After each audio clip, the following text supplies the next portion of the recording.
Hello, my name is Joseph Castro, and I'm a third-year law student at BYU, and I'm excited to share my research about tax in the Book of Mormon with you. Now, my whole research is based on two observations.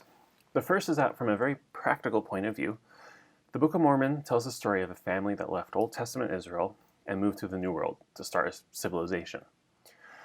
It would make sense that that civilization would continue the laws, customs, and traditions of the Old World. Nephi goes so far as to specifically cite the Law of Moses. My second observation is best summarized by Benjamin Franklin as life's two certainties, death and taxes. So you put these together and you get my theory that the tax structures of the Book of Mormon are a continuation of Old Testament and other ancient Near Eastern traditions. Now, to arrive at this theory, we're going to start by defining and understanding what tax means and get a working definition of tax. We're going to take that definition and apply it to the ancient Near East and look for some unique markers and some unique characteristics and methods that were used in taxing the people of the ancient Near East. Next, we're going to look for those markers and methods in the Book of Mormon.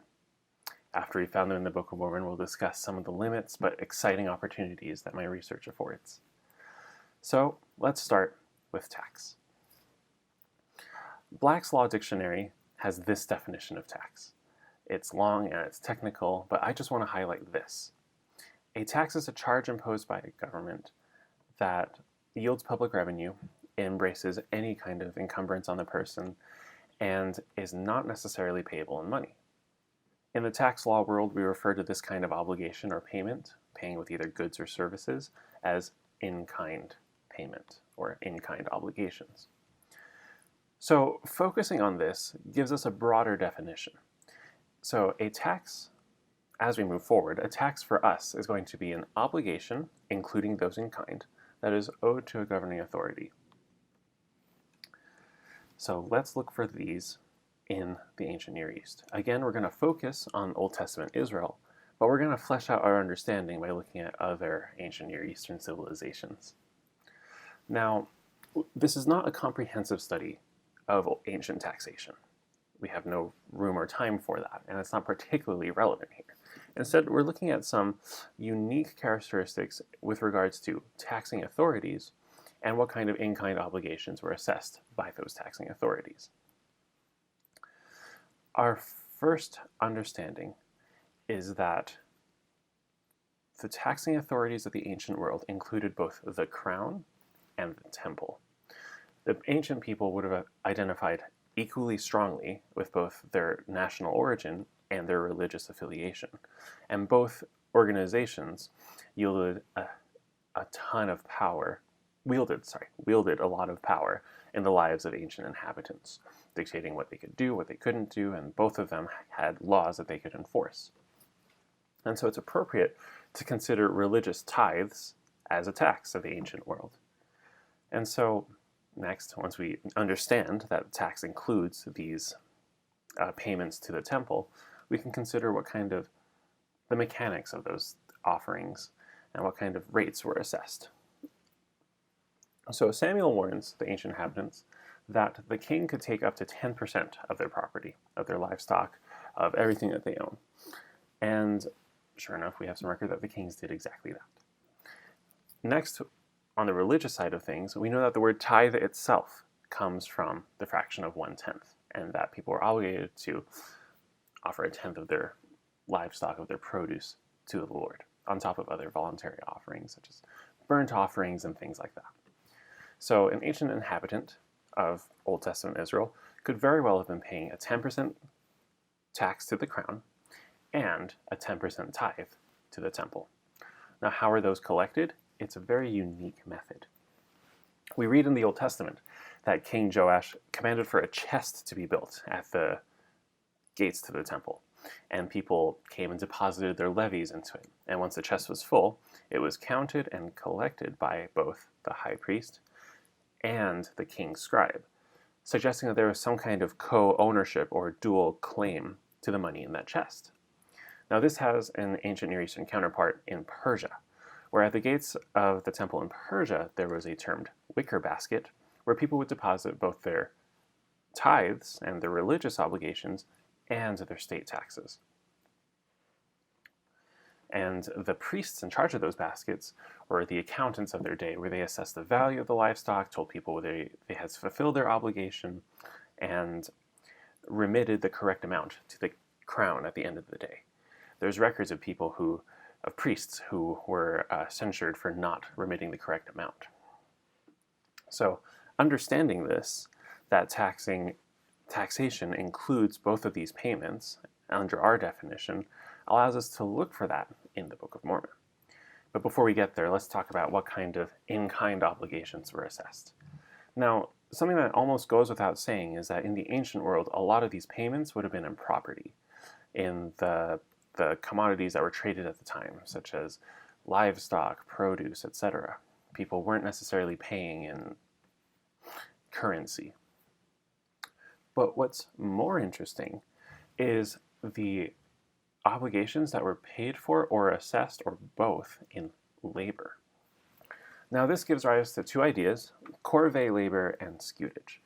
Now corvée labor is a kind of forced labor. It's when a governing authority requires its citizens to work in some kind of unpaid position. Now we read about this in the Old Testament. King Solomon undertook a lot of public construction works, rebuilding the temple, building his palace, etc., etc. And we read that the laborers, like the manual labor, were groups of slaves. But interestingly, we also read under the same account of forced labor that the Israelites were in the military, they were the overseers of these construction projects, they were the officers.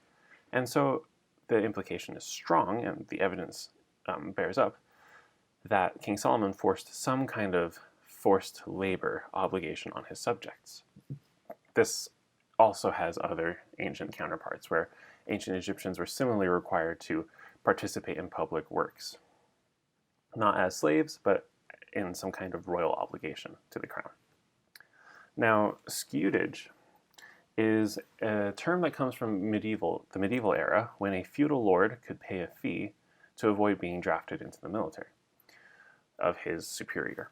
Now, under our definition, a military conscription fits our definition of tax. It's an obligation of service in the military, that is owed to a higher authority. Now, we're not used to thinking of a draft or conscription in that way, but it fits. Now, the Talmud describes how certain people were exempt from serving in the military during conscription.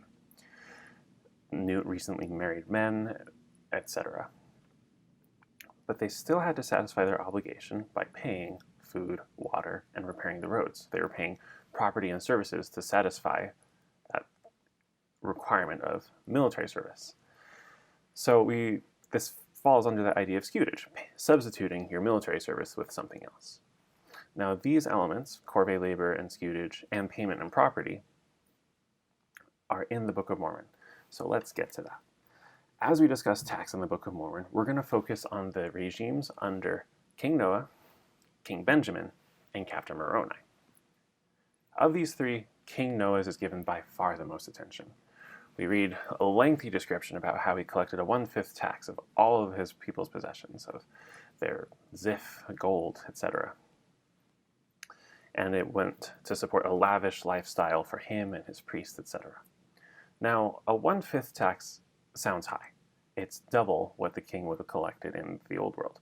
However, there is strong evidence to suggest that King Noah considered himself to also have the power to tax and collect the religious offerings. Now, we read that he replaced his father's priests with his own who were loyal to him. Now, his father was establishing that settlement. It was a small breakaway from the main Nephite civilization. And it makes sense that in establishing the settlement, he would have ordained some high priests, but there is no indication that the crown was supposed to be a continuing influence in the religious organization. However, by replacing those priests with his own, King Noah was setting himself up as the individual with power to determine religious affairs. Also, consider how his tax revenues were spent. He built up his palace, he renovated the temple, he supported his priests, and he built his high priests' seats in his throne room. This goes to show that he combined both the 10% crown tax and the 10% tithe into one 20% collection that he himself could direct. Now, there's, in addition to this somewhat unrighteous combination of those two, we also can come to the conclusion that King Noah forced some kind of labor from his subjects. Remember, this is a small organization who suffered losses after an enemy raid. And yet, King Noah undertook some massive construction projects. He built self-defense towers, he established a royal vineyard, he built up the palace and temple, and that only could have been possible with a lot of labor, most likely from his own subjects. To finish all of this and to staff all of this, the implication is really strong that he forced some kind of labor from his subjects outside of their normal day-to-day sustenance farming or their normal trade. Now, King Noah and all of his taxing regime is a strong foil to the next subject of consideration, King Benjamin. Now, King Benjamin, in his famous speech, talked about how he labored with his hands, that he could serve his people, that he wouldn't be laden with taxes. Now, it very well could have been that King Benjamin was collecting the 10% tax. However, if he was supporting himself, that meant that those revenues could have been turned back to the people in the form of welfare spending, meaning that that tax wasn't a burden on them. But that's a bit speculative. What's more interesting is the fact that King Benjamin and his son Mosiah also likely assessed some kind of forced labor obligation. Now consider, in the ancient world, the vast majority of people were sustenance farmers. And yet King Mosiah caused that his people should till the earth. Why would he tell them to do something that they were already doing? It makes sense if you consider that he was asking them to participate in some kind of public works project, farming a community garden, for instance, to help feed the needy. It also is suggested that he himself labored, showing that he was not above those obligations of helping everybody. So, again, the implication is really strong that there was corvée labor under the regime of Benjamin and Mosiah, his son. Next, we turn to Captain Moroni, who had the power to enforce conscription with the sword. Now, just as there were exempt individuals under Old Testament Israel, here there's a group of exempt individuals in the anti-Nephi Lehi's who swore an oath to not take up arms. And yet, they could substitute that obligation with a payment of food and water to sustain the armies of the Nephites. Again, this is that idea of scutage coming back, substituting your obligation of service with a payment of stuff, just like is described in the Talmud. So again, we see those unique methods and structures that are in the Old Testament and other ancient Near Eastern civilizations showing up in the Book of Mormon.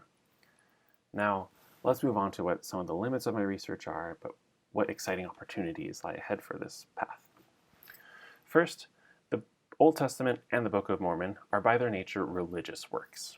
They are spiritual texts that are more concerned about the salvation of the soul than they are about government administration. They're not a complete revenue code or anything even close to that. And so a lot of this analysis is reading very carefully in between the lines and putting very disparate pieces together.